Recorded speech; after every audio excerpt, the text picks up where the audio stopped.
विनी,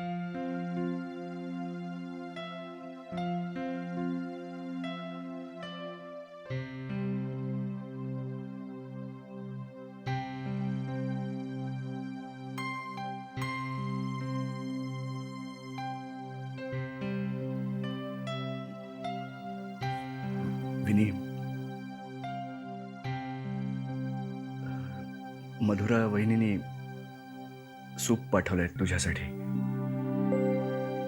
घे ना. नकोय मला.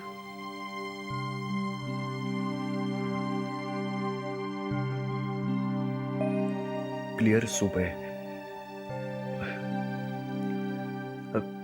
खूप छान बनवते मधुरा वहिनी. तुझ्यासाठीच बनवलंय. गरमागरम प्यायलीस तर बरं वाटेल तुला. मला ना खूप लागलंय. तोंड उघडायला त्रास होतोय.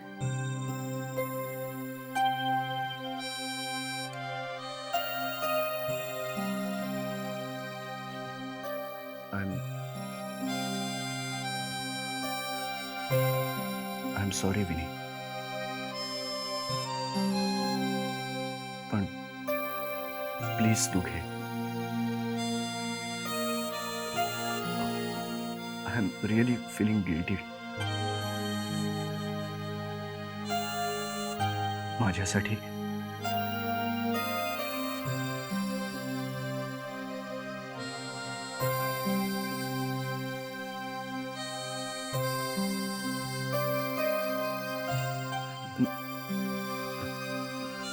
Late me. नाही मी प्लीज प्लीज.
राकेश, अरे मेघना विनीकडे जाऊन आली ना? कशी आहे विनीची तब्येत? काकू मामा सांगत होती विनीचा पाय मुरगळलाय, बराच मुकामारही लागलाय. बिचारी विनीला हे असं आजारी बघायची सवयच नाही आपल्याला. मी विचार करते की आज दिवसभरात वेळ काढून विनीला भेटून यावं, तिला बरं वाटेल ना. हो ना काकू, मी आणि ज्योती पण जाऊन येणार आहोत. जाऊन येतो. बघूया आता मला कसा वेळ मिळतोय. येऊ? नाश्ता केलायस ना? हो ओके, येतो.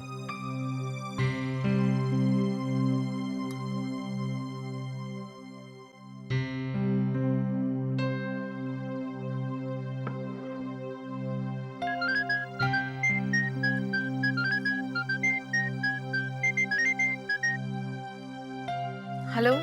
ए विनी, कशी आहेस बाळा तू? कशी असणार? पाय मुरगळलाय, औषधं घेतेय, पेन किलर्स घेतेय. थोडक्यात काय, नवीन लग्न झालेली मुलगी जशी असावी तशी मी अजिबात नाही. खुशीत, आनंदात. ओ विनी, आय एम सो सॉरी. ए पण तू हे पाय मुरगळला वगैरे फार काय मनाला लावून घेऊ नकोस. अगं तुझा पाय तर काय आता बघता बघता बरं होईल, आणि काही दिवसात तर तू हिंडायला फिरायला सुद्धा लागशील. डोंट वरी. बघू.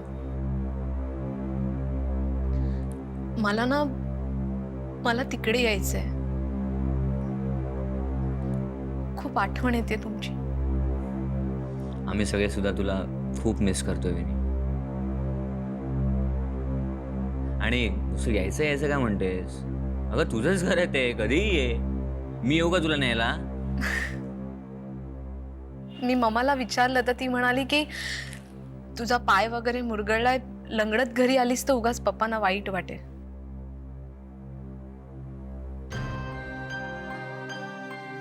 नाही, मेघना आधीचं म्हणणं बरोबरच. दिवाकर काका अजूनही नॉर्मल झालेला नाही. मी सांगतो ते प्लीज ऐक. तू काही दिवस तिथेच राहा तुझ्या घरी, आणि तुला बरं वाटलं की मग ये. आणि तोपर्यंत आम्ही सगळे येतच जाऊ ना तुला भेटायला. ओके, सर मग ठेवू मग मी. बाय. Take care.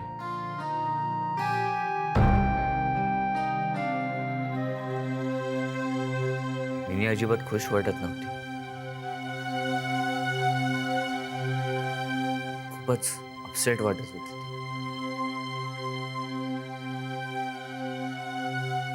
नेमका काय प्रॉब्लेम असेल?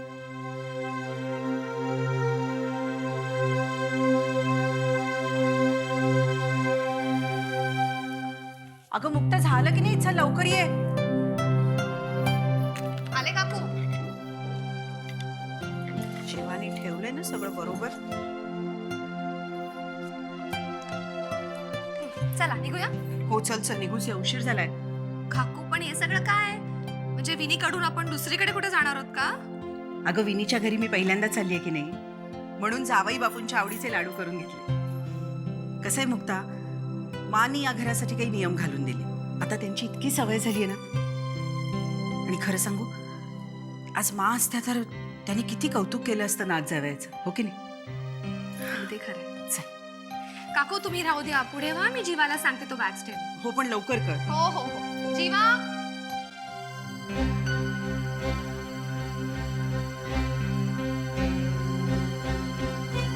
गडकरी साहेब, तुम्हाला जाब विचारायला आलं. प्रीतीचं लग्न माझ्याशी लावून दिलं, त्यात तुमचं काही डाव असेल असं वाटलं नव्हतं मला. पण उशिरा का होईना तुमचं एक गलिच्छ राजकारण माझ्यासमोर आलेलं आहे, आणि या बाबतीत मी माझ्या पद्धतीने ऍक्शन घेणार.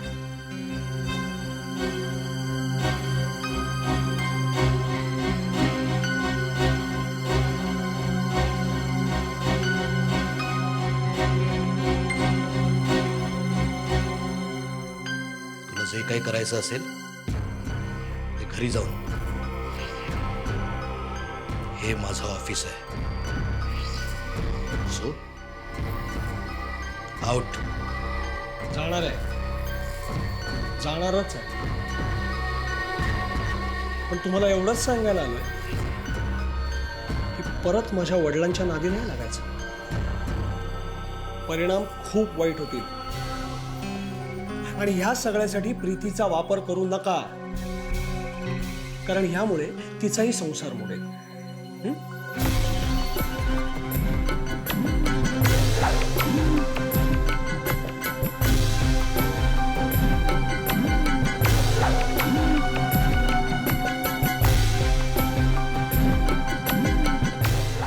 आशिष,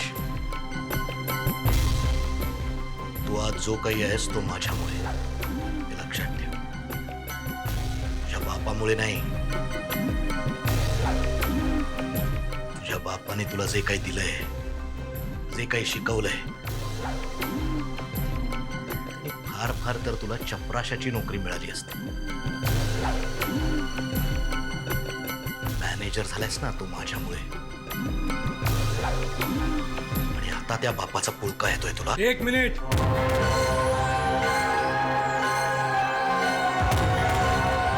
माझ्या वडिलांबद्दल एकही वाकडा तिकडा शब्द मी ऐकून घेणार नाही.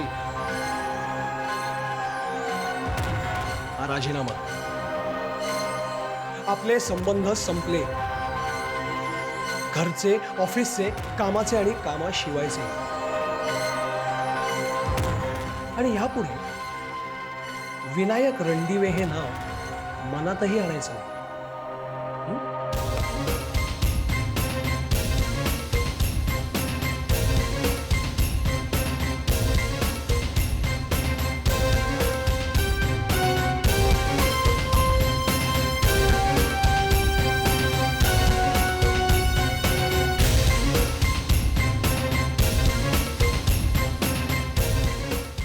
कांता कन्स्ट्रक्शनचं जे टेंडर पास झालं ना त्याचा चार्ट पाहता आपण एक आठवडाभर मागे आहोत. तू जरा माणसं जास्त लाव, कामगार. आणि एक मिनिट.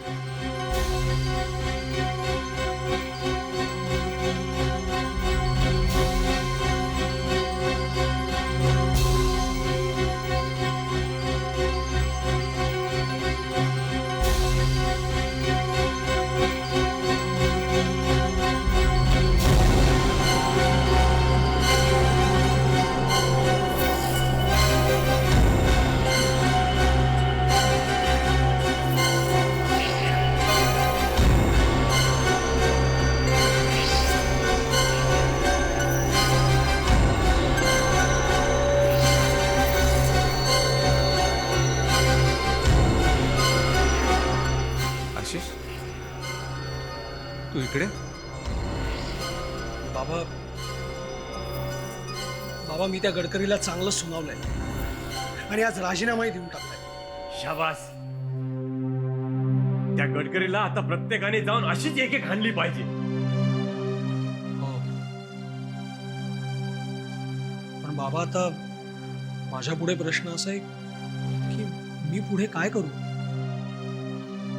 बघू काय करायचं ते. तुला काम करायची इच्छा आहे ना,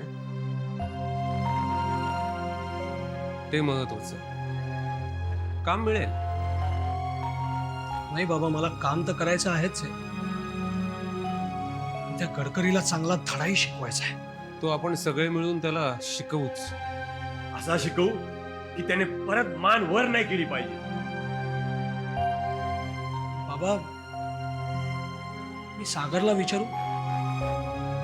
अमृत डेअरीमध्ये जर माझ्या योग्य काही काम असलं तर. नाही, नको. नोकरी आणि नातं यांची गुंतागुंत परत नको. शिवाय तुला अनुभव आहे तो केमिकल कंपनीचा. दुधाचा धंदा खूप वेगळा आहे रे. मग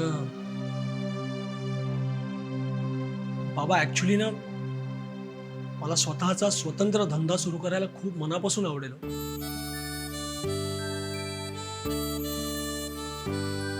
भांडवल. ओके, तू असं कर. तू स्वतःची धंद्याची कल्पना पक्की कर. प्रिलिमिनरी प्रोजेक्ट रिपोर्ट तयार कर. आपण बँकेकडून लोन घेऊ. अरे आपलं घर तारण ठेवलं तर आपल्याला लोन नक्की मिळू शकेल.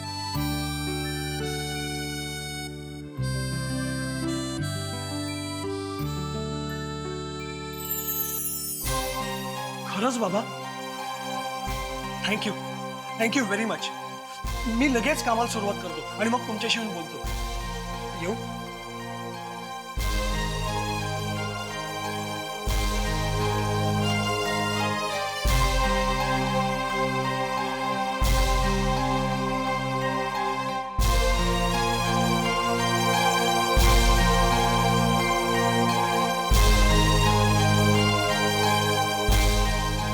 All the best.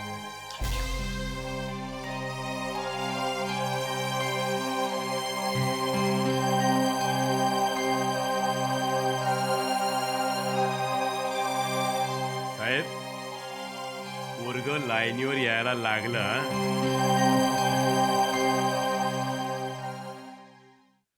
नाथा, नाथा चहान, नाथा, चहा. तू कोण? मी राणी. ते ठीक आहे, इथे काय करतेस? कुणी आणलं? सागरदादा आणि मुक्ताताईंनी आणलंय. इथे काम करायला आणि जेवण बनवायला ठेवलंय त्यांनी मला. शालिनी वहिनीशी बोलणं झालंय माझं. खूप चांगल्या आहे का त्या? हो, त्यांचा चांगुलपणा माहितीये मला. तुलाही कळेल लवकरच. माझं ऐकशील तर जरा लांबच राहा त्यांच्यापासून, कळलं? आणि सगळ्यात महत्वाची गोष्ट, मी नाथाला हाक मारली ना की नाथाला पाठवायचं, स्वतः यायचं नाही. हं?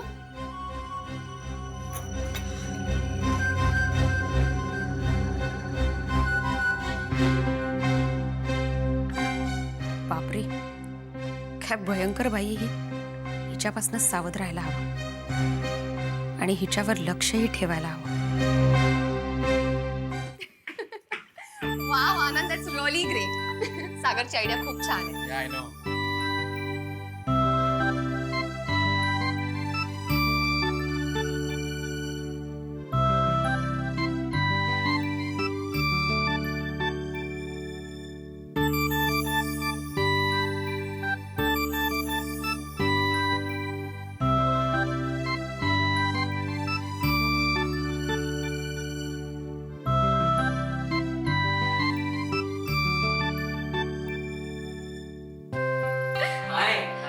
हाय, तू इकडे कशी? तुलाच भेटायला आले. मला? दादर तुला घेऊन जायला आहे. एनिवे सागर, थँक्यू सो मच. आमच्या प्रोजेक्टसाठी तू अगदी योग्य माणूस निवडलास. अरे चल निघूया. बाय ना. बाय.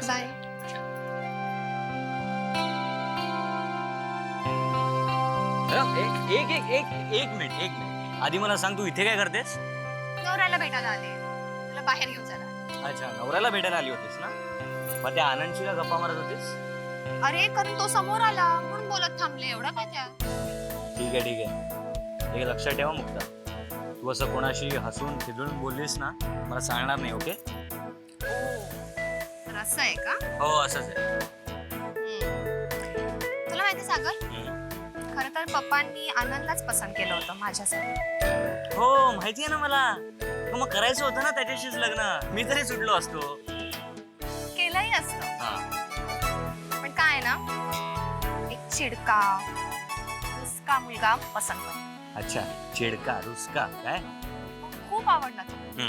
त्याच्याशीच केलं लग्न. मुक्ता, तू एक मिनिट.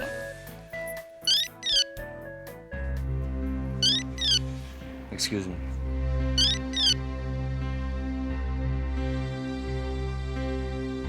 बोला. सागर, पेपर वाचतोस का? का? नाही, या महिन्याच्या 13 तारखेच्या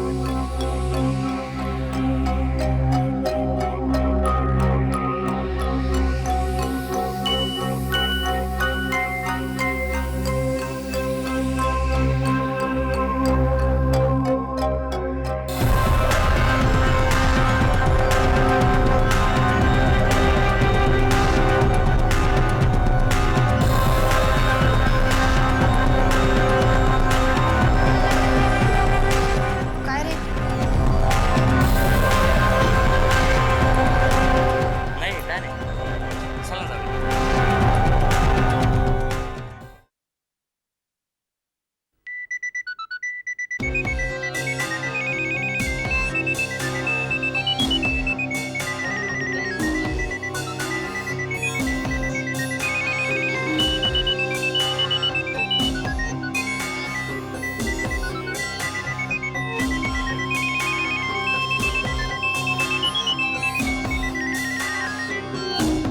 हॅलो. नाही अजून. लगेच कळवते.